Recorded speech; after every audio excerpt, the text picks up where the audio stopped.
officially, I have to say now that 8 hours in a day is sort of dead.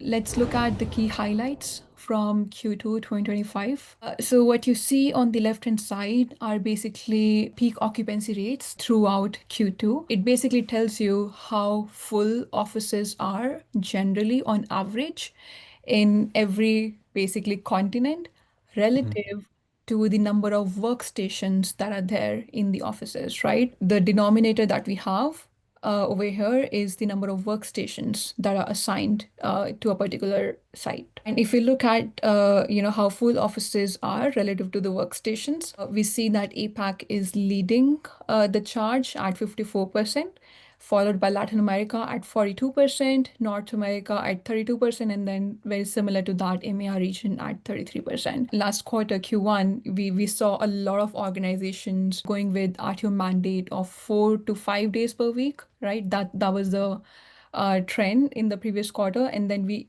did see a sudden spike in occupancy across all regions, specifically in APAC and Latin America. But then the question last quarter was, is that trend going to continue? Other highlights that we have is that we continue to see full week presence in the offices across the globe. We do see some increase in short to medium durations globally. So officially, I have to say now that 8 hours in a day is sort of dead. Last quarter, if we recap with stricter mandates of 5 days per week, we did see occupancy, visits increasing on Mondays and Fridays. But when we looked at the numbers in Q2, it sort of came back to how it was in the previous year. So the visits on Mondays and Fridays has slightly declined compared to what we saw in Q1.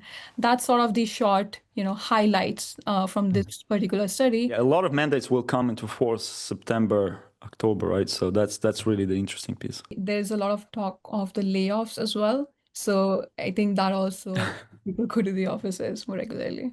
Well, and then there is the right sizing of portfolios, right? That could be another factor.